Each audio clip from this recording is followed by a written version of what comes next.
Hi, this is Kevin Gray, publisher of Fierce Wireless. I'm here at Mobile World Congress 2018. Had a chance to stop by Adtran and visit with their CTO, Ronan Kelly, and talk about what they're doing with 5G. Let's see what he had to say. So Ronan, once again, 5G is all of the hype at this year's show. But this year we're actually seeing some announcements that some operators are making, so we're getting a little bit closer to it, right? One of the questions I hear a lot about is what's really driving 5G, though, in the real scheme of things? So I'd love to hear you answer that from Adtran's perspective.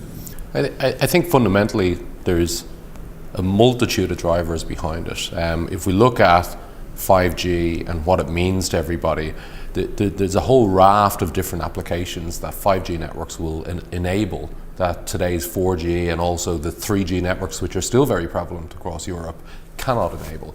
If you look at what 5G brings to the table, it's everything from massive scalability to support the needs of IoT, so we can move into supporting millions of devices per cell location rather than just thousands. You've also got the use cases around the extremely high throughput. We talk about gigabit connectivity. We see some of the demonstrations here per cell where people talk about tens of gigabits, if not 20s of gigabits per cell location.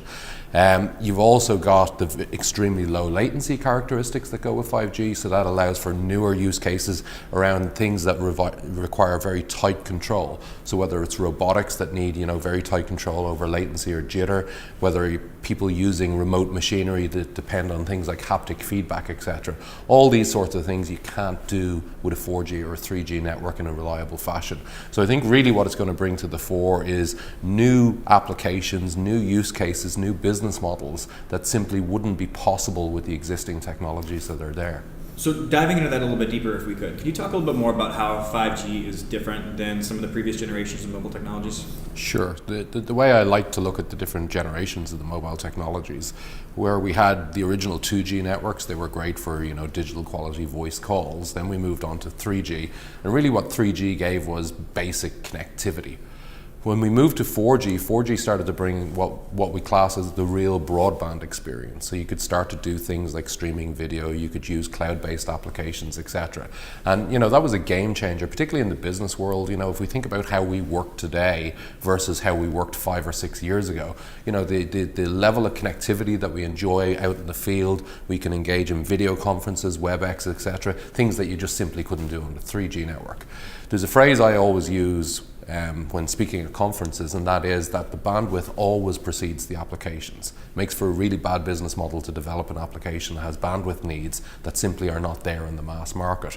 So the expectation is, as we move towards 5G, the enhancements that will bring by way of extra capacity from a bandwidth perspective, but also much greater control and much lower latency will allow for a whole new raft of different use case applications to transition across the whole of industry, but not just towards enterprise, also satisfying the needs of consumers. If you look on the floor today as you work your way around Mobile World Congress, increasingly, I was joking with one of my colleagues earlier, I was almost referring to it as Virtual Reality World Congress, because there's so much virtual reality down there on the floor, there's so much augmented reality. This is, we're at the embryonic stages of those industries. They're going to grow into, trillion-dollar industries over time. So what 5G will serve as is the enabler for all of that. It's the foundation for that. It will be heavily predicated on very high capacity backhaul. There's no point in us having these 5G cell sites that have massive capacity on the RAN if we can't backhaul to the rest of the world in a very rapid fashion. So there are some foundational requirements that are needed in order for the 5G vision to become a reality, and included in that is massive densification of the fiber infrastructure across Europe. Right. So I think you actually touched on a couple of these already, but I'll ask you again just to sum it up really nicely for some of our operators. But in particular, if you had to define what is going to make some of these 5G rollouts successful, what would that look like? For me, one of the key ones is going to be coverage. Recently at the Fibre to the Home conference, I spoke about a use case example where we talked about connected vehicles and in particular pontooning trucks across Europe, etc., so that you can start to bring efficiencies that are comparable to what the rail system brings. And that one simple use case talked about how across all of our main artery motorways across Europe. Today, as I travel from point A to point B, if I go from city to city, or even for many commuters in Europe if they're going from their office to their home, even today, 45 years after the first mobile phone call was made, people still can't travel from office to home and make a phone call continuously the whole way without it dropping. If we look at the use cases that are coming to the fore for 5G, you can't have those black spots there because the use cases fall apart very, very quickly. So really that densification where populations are concentrated, and that's not just where they live and where they work, it's also on the routes between those locations as well. So I think that whole coverage piece is one of the critical aspects that needs to be addressed. Okay, so what advantage would you say next-gen PON offers over P2P cell backhaul?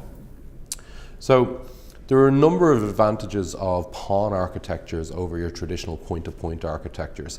Point-to-point in many scenarios can be classified as the panacea. If I have no shortages around fiber availability and I can give every single endpoint its own dedicated fiber, fantastic. We see it today on transatlantic fiber systems where we're pumping multiple terabits per second over every single fiber strand. So from a future-proofing point of view, it's absolutely perfect. However, in reality, it's going to take quite a while before we need terabits per second to every single endpoint. And in many scenarios, we'll never need that sort of capacity. And this is where PON architectures really come into the fore. With PON, we get a number of different benefits, including, first of all, a much greater efficiency with regard to those longer haul fibers, the backhaul fibers, where I can share, 16, 32, 64 endpoint devices across one single strand of fiber. So I get a much greater efficiency with that.